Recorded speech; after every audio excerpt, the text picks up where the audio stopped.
Telangana సిద్ధార్థకర్త professor Jayashankar ఆశయాలను కొనసాగిద్దామని కాల్వ శ్రీరాంపూర్ మాజీ MPP Nuneti Sampath Yadav, మాజీ జెడ్పీటీసీ వంగల తిరుపతి రెడ్డిలు అన్నారు. పెద్దపల్లి జిల్లా కాల్వ శ్రీరాంపూర్ మండల కేంద్రంలో జయశంకర్ వర్ధంతి వేడుకలను మండల బీఆర్ఎస్ పార్టీ ఆధ్వర్యంలో నిర్వహించారు. ఈ సందర్భంగా మండల పరిషత్ ఆవరణలోని జయశంకర్ విగ్రహానికి పూలమాలలు వేసి నివాళులర్పించారు. ఈ సందర్భంగా పలువురు మాట్లాడుతూ తెలంగాణ రాష్ట్ర సాధన కోసం అహర్నిశలు కష్టపడి తెలంగాణ రాష్ట్ర ఏర్పాటు కోసం కృషి చేసిన ఘనత ప్రొఫెసర్ జయశంకర్ సార్కే దక్కుతుందన్నారు. ఆయన ఆశయం సాధనను తెలంగాణ రాష్ట్ర పౌరులు ప్రతి ఒక్కరూ పాటించాలని వారు కోరారు.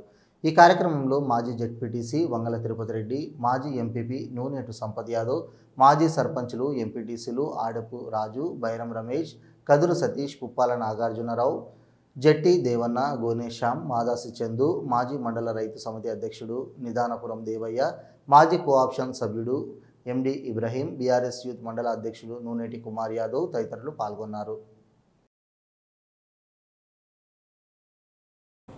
శ్రీరాంపూర్ మండల ఆవరణలో, మండల పరిషత్ ఆవరణలో ప్రొఫెసర్ శ్రీ జయశంకర్ ఆచార్య శ్రీ జయశంకర్ సారు వర్ధంతి వేడుకలు చేసుకోవడం జరిగింది.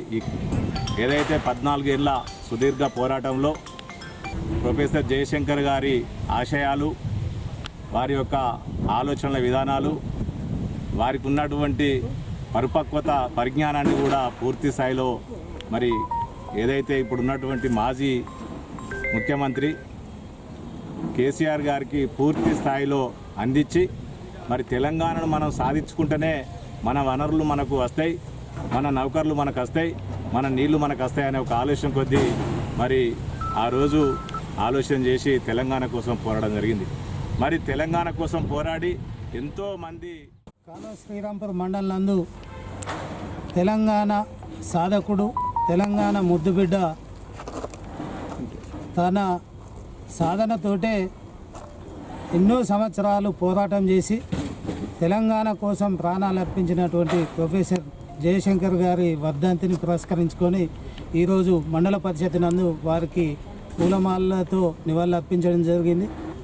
ఇవాళ తెలంగాణ రాష్ట్ర ప్రజలు తొలి రాష్ట్రాన్ని సాధించుకున్నదంటే మొట్టమొదటిగా జయశంకర్ గారు కృషి చేసి వారి ఆధ్వర్యంలో మాజీ ముఖ్యమంత్రి వర్యులు కేసీఆర్ గారు ముందుండి నడిపించి తెలంగాణను సాధించి తెలంగాణలో ఉన్నటువంటి నిరుపేద కుటుంబాలందరినీ కూడా ఇవాళ బడుగు బలహీన వర్గాలకు తెలంగాణ సాధించుకుంటేనే న్యాయం జరుగుతుంది. తెలంగాణ బిడ్డలకు